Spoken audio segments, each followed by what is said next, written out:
Hey everybody, it's Siegel. Today I want to talk about Overwatch, state of Overwatch, what it's like to play, and I just have one simple question for anyone who's clicked on this video. Am I the only one who finds Overwatch to be really frustrating these days? I personally cannot remember the last time I logged off of Overwatch, not because it was late at night or I had to go run errands or anything like that. It was just because I get really frustrated at the game, or maybe it's had a really tilting game and ranked. And I don't know, I love this game. Don't get me wrong. I'm a former professional player. I stream this game all the time. I have played this game for thousands upon thousands of hours.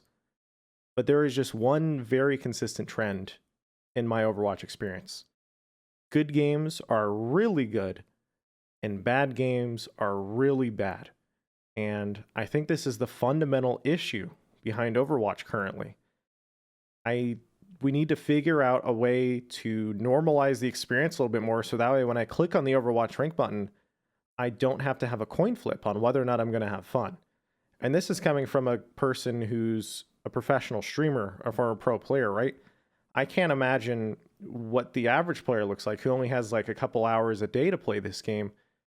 Do they even want to do that coin flip anymore, or do they just want to go load up an MMO or battle royale or some other game? Because personally, I'm kind of exhausted about it. I'm a little bit burned out, and I think there's a few design points of Overwatch that make me feel this way, and I kind of want to talk about those. The first issue I want to talk about is the issue of hard counters at Overwatch. Just a few examples. Let's say you're playing Tracer and they pick Brigida, you got to swap or you lose. Let's say they have a Deathball composition, 3 tanks, 3 supports, and you don't have a Somber Doomfist for DPS. You either mirror or you lose. And my question is just, when did Overwatch become this way, where we started having almost too many hard counters in the game? Because just go back a couple years, right? Reinhardt versus McCree. The McCree wants to flashbang the Reinhardt, right? So he wants to throw the flashbang over the shield, and maybe the Rein predicts that, right? And so the Reinhardt can tilt their shield up to block. And then if the McCree's really good and he predicts that, he can juke it, right? And throw the flashbang at his feet, right? As the Rein tilts the shield up, and then boom, gets a stun. Or how about, another example of good counterplay in Overwatch would just be Ana versus Winston, right? The Winston's jumping the Ana, and he's going to try and predict the Ana sleep dart with his bubble. And the Ana has to try and hit that sleep dart, and that's her main protection against Winston. Compare that to Doomfist presses Q, and you're an Ana these days. What do? You don't do anything. And I guess my main concern with Overwatch is, when did we go from this depth and this nuance in the gameplay, right? Where we have this system of, they do this and I can do this. And we went from that to almost like a rock, paper, scissors.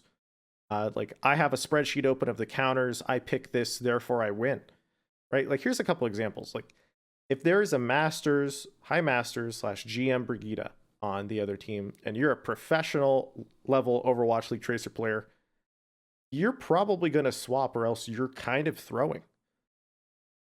And it's not, you could dodge all the stuns in the world by the Brigida, right? You can not get hit, you can get some decent pulse bombs off, you can try and stay out of her range, all this stuff, but the nature of it is, just by that Brigida existing, her passive armor that she gives via her heal, her passive aura health, how tanky she is, just the threat and the nuisance that she can zone you out, she counters you just by existing. And on the other side of that, let's look at before Brigida was added into the game for high level players. If you didn't have a tracer at a high level, you lost. That's why we had dive meta for a year and a half, right? And so we sort of have always had this problem in Overwatch, but maybe it's just a bit more prevalent today. And so I would like to compare that scenario to what I consider the best interaction in Overwatch, which is Pharah versus Hitscan. Like, let's say there's a Pharah on the other team. You have so many options, right? You got like what? Soldier, McCree, Ana, Zen, if the Zen can hit their shots, D.Va. Widowmaker, soon to be Ashe, there's many counters to the Pharah, right?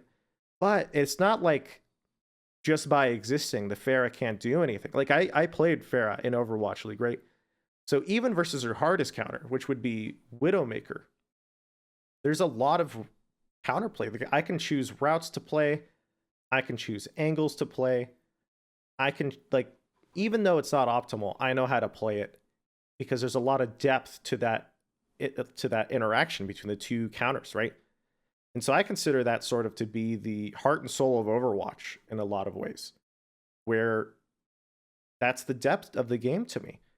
And when you start implementing these hard counters into the game, it removes that nuance and it really degenerates the game into I pick this, therefore you have to swap or I win. And it really isn't about the gameplay anymore. And I don't want to do that. I want to play Overwatch, right? And this video is about, well, let's go one step further beyond just the gameplay, right?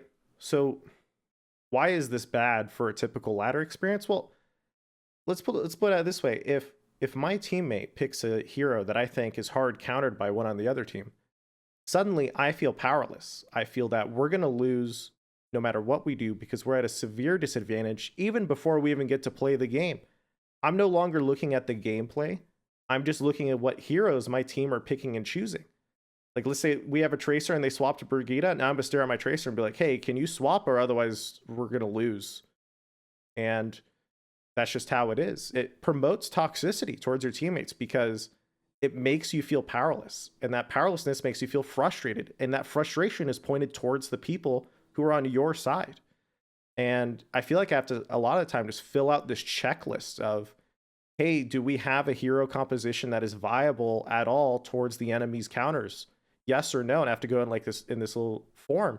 And once we finally fill it out and we click all the boxes, then we finally get to the gameplay aspect, right? We finally get to go have some fun. And it goes beyond just simple hero interactions too, because in the current meta, we're talking about Deathball meta, right? Triple tank, triple support, otherwise known as GOATs. Let's say the other team goes triple tank, triple support. You don't mirror, you don't have a Sombra Doomfist, GG, it's over. Because it's just how the meta is right now for solo queue. And, well, obviously it's not every game, but I would say the vast majority of the time you will lose. But, having a severe disadvantage on hero select, that's not a fun or deep gameplay to me. That's just frustrating. And it's exasperated by another aspect of the game, which is no stats. Let's say one of my teammates picks one of those hard counter heroes, right? And I don't know if they're performing well or not, but I know typically they wouldn't. And it's not like I have access to a scoreboard to see if they are performing well. So of course, even they could be even performing well. And I'm probably going to blame them if we start losing, right? How many times does this happen in Overwatch where someone picks a slightly off meta hero and they get blamed for it, even though they're performing well? Because you don't have enough information. We're all a little bit blind. And the only way to know a lot of the time is to play the game an absolute crap ton. And a lot of people don't. And it's just, there's just a lot of different factors that come down to this counterplay issue, this hard counter issue that I think make the toxicity more rampant in a solo queue environment. And it just makes the game a little bit too frustrating. And this frustration that I find isn't just in the hard counters and the interaction between the heroes themselves, but also in the design of the heroes.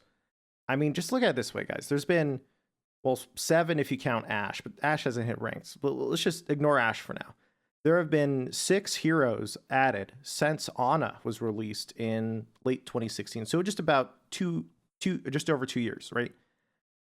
So these heroes are Sombra, Orisa, Doomfist, Moira, Brigitte, Hammond. These are characters that are not traditional FPS characters. Almost every single hero that has been added has CC that you can't easily counterplay, or they take your ability away to counterplay. And, when Overwatch first released, when we saw Ana, that's the direction a lot of people thought the new hero releases were going to go. And it's not what we expected to move into a lot of these CC non-FPS characters. And a lot of people talk about CC in Overwatch, and I do agree it is an issue. But I think the more fundamental issue behind these characters is you typically have to rely on teammates in order to save you from them. Let's just ignore the CC aspect. I mean, let's say Hammond comes in, he swings in and he slams on you, and you're a 200 HP squishy hero. If you don't get saved by a teammate, you're just instantly dead. Doomfist walks over, or Doomfist on high ground, right? And you have to push through a choke, and you have that Doomfist on high ground. You know he's going to slam in, he's going to one-shot you. What do? Let's say the Doomfist presses Q, and you're just a general 200 HP Ana, or a Zen, or a Lucio, or just any generic 200 HP hero, you're just dead, right? Let's say, just look at Sombra. Sombra is a character, 0.65 second cast time, 6 second duration, silence / hack duration. That's insane, right? And if any of these characters, like if she gets that hack on you, you need a teammate, you need to be saved by your entire team, right? Or you're dead. And so a lot of these new characters that have been added to Overwatch that have become part of the meta, yeah, sure, they have the CC, and that is definitely an issue, right? People do not like to be CC'd in an FPS game, but I would say the more fundamental issue that makes it a more even bigger source of frustration is that it makes you rely on your teammates in order to play the game even more. And if you don't have that teammate to save you or push out that Doomfist on high ground or this or that, then you feel even more naturally frustrated, right? And I think that's a pretty big issue. And not only that, but let's talk about another issue, right? Which is the current meta for a high-level solo queue environment. So I would say we had Dive for, a year and a half, maybe more. And that was a meta that was only at the professional level and high-level solo queue, because it was a series of characters that relies heavily on individual skill and high levels of team coordination. So it was something you really only commonly saw in the top 500 scene, at the pro scene, GM plus, and otherwise you feel like you could probably run other comps and be just fine versus it, right? And so what happened? Well, we added Brigitte into the game. And Brigitte, she absolutely hard countered it, and I've gone over why I don't like hard counters, but she's easy to play. She dumpsters low-level players. She's kind of a noob stopper, right? And so I would say on an individual level, what was less fun for the game overall? This is talking about the complete overall player base. The Dive Tracer meta, or that which was only really meta for the high-level players, and everyone else could play whatever they wanted, or this Brigitte meta that we currently live in, where Brigitte as an individual character is a bit unfun to play against because she stuns and kind of one combos you while being super tanky and being a noob stomper. And also, she promotes deathball comps for the high-level solo queue meta. And so now, traditionally, these older metas, they relied on high levels of team coordination and all of this high levels of individual skill, which is why you didn't see it too often in high-level ladder, or even if it was, it wasn't super well executed. Well, deathball compositions like 3 tanks, 3 supports, or goats, as the community calls it, that's, very easy to start with. And yeah, at a high level, it's all combo based. It takes a lot of skill at the pro scene. I'm not talking about the pro scene, though. I'm talking about your average ladder game. In your average ladder game, they pick that comp, they hold W, they speed boost in, and you're dead, and there's not much you can do about it. And that's not very fun. And so what was better for the game? Was it Dive, or was it Brigitte, or, which meta was more fun for the most people? I would say I think Brigitte, even though I love the fact that I don't have to play Dive anymore, I think it created a more frustrating environment for the majority of the player base. And I want to talk about another issue I have with the game, and this one's probably a bit more personal to me. I don't know if many people will also share this opinion, but I figure, hey, I'm ranting, I may as well go for it. I think ultimates in Overwatch are too powerful across the board. If 20 to 30% of my overall games are unfun, I would say 20 to 30% of my team fights within every game of Overwatch are unfun. And the reason for that is typically because either my team has a major ultimate advantage or the enemy team has a major ultimate advantage, where one team or another is snowballing. And ultimates in Overwatch are very, very powerful. A lot of the time they are I win combos, right? What's a Nanoblade versus a team without support ults? That's a one team fight. What's a Graviton versus a team with no support ults? That's another one team fight. What's a Winston ult versus a team that doesn't hit a sleep dart or some form of CC or have a support ult? That's probably a one team fight. And for me personally, I think we need support ults to be so powerful that they practically make your team invulnerable in a lot of cases. Look at Zen and Lucio for examples, just to stop how powerful these offensive ults are. And the issue I have with this is, if ultimates are this powerful, if both teams have ults, we're fine. If one team has a lot of ults and you don't, then you're kind of screwed. And the snowballing that it creates a lot of the time makes you feel like you're not going to have fun this next team fight. You just know that you're probably screwed, right? And so, I mean, just look at the Koth snowball win rate. And by Koth, I mean King of the Hill, control game type, Ilios, Lijiang, those types of maps, right? In Overwatch League Season 1, of the 771 recorded Koth rounds, if you won the first team fight, you won 64% of the time. Think about how crazy that snowball is, and that's due to ults. That's due to the game length of your average King of the Hill round and the average time it takes to build ults. That's because of the snowballing. And I think it's a little bit too much at times, specifically for the control game mode. But ults to me were very fun when I first started playing Overwatch, right? It's like you're new to the game, you push this button, and suddenly a lot of stuff's happening. You're racking up kills left and right. But as time has gone on, they've lost their coolness to me. I think ults are, a lot of the time, I have more Qs, therefore I win. That's sort of how the gameplay breaks down to me personally. And I know what people are going to talk about, specifically pros. They'll be like, yeah, but that's a part of the game, right? You have ult economy, you need to manage that. You have more ults or less ults, and the game comes down to using the least ults possible in all these scenarios. And yeah, I know. I mean, I was a pro. I know all that stuff and all those arguments. But in a solo queue environment, a lot of the time, obviously, your teammates aren't perfect like in a pros game. The ult economy, a lot of the time, how many times have you dropped a Zarya Graviton and then two of your teammates just drop their ults instantly into it instead of just getting free kills, and then you go, oh crap, well now next team fight we're kind of screwed, right? And it reduces the nuance of the game. It reduces it to, I have a lot more Qs, therefore we win. And in the pro scene, we have lots of strategies available to us, right? Like, that we don't have many ults available, so we need to go for a play, and these are the plays we can make in this section of the map with these ults and our common team compositions and stuff like that. There's a lot of breakdown that pros do, but in a ladder game, you don't get that as much. Typically, it'll be either someone goes, okay, I'm gonna try and go for a play, and they just YOLO flank, or Ryan's like, okay, I have Shatter, they have 4 ults, I'm just gonna hide and see if we get a big Shatter, stuff like that. And they're really just big gambles. That's what they fundamentally come down to. And I think a lot of the time, it just, in those 1 in 3, 1 in 4 team fights in Overwatch, you're just at a huge disadvantage before the fight even starts. And that feeling you get of powerlessness is just too prevalent in Overwatch, in my mind. I think there needs to be a little bit more focus on the nuance of Overwatch, because that is where I consider the heart and soul of Overwatch to be.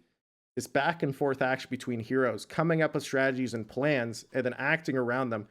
And when ultimates are too powerful, it reduces it to, I have more Qs. If hero counters are too strong, then it comes down to rock, paper, scissors. And some of the hero designs are just like, I'm here, therefore I win unless one of your teammates does something. And all of these factors just add powerlessness, frustration. And when people feel like that in a solo queue environment, they're toxic towards each other. And I think that's a big reason why I just don't have as much fun in Overwatch these days compared to when I used to near release. And, maybe a lot of these issues aren't fixable. Maybe it was just the new feeling of Overwatch that covered it up. Maybe it's because I was a pro player. I lived in this pro player bubble. But maybe it's just the nature of a team-based game in a solo queue environment with random teammates, and maybe it's just not possible to fix. But I think it is. I think you can fix it. I love this game, and I feel like I had to talk about these sort of issues, because the Overwatch community is pretty small, guys. There's seriously like less than 10 or 15 YouTubers, Twitch streamers that do this full-time with big audiences. And a lot of people, YouTubers and streamers, have just quit the game to move on to greener pastures. And where does the Overwatch community really live these days? Well, it's most of the time, game communities live on Reddit, and it's like, well, Reddit for Overwatch is either silver play of the game highlights or esports drama. And I think it's important to talk about these issues because I love games. I got into this because I loved Overwatch. I love competing. I love learning about the games. I love talking about them. And I want to see true change for Overwatch. I don't want just another hero release or 2 or 3 hero releases per year with a couple maps and we call it good with some recycled holiday events. I want to see true change. I want to see Overwatch be better than it ever has been. And I don't think I'm alone in feeling this way about Overwatch being frustrating or tilting to play way too often. Overwatch, when it's good, is amazing, and when it's bad, is really bad. And we need to bring up the bad parts of the games. Everyone knows Overwatch is great when you have fun, and I just think we can do that.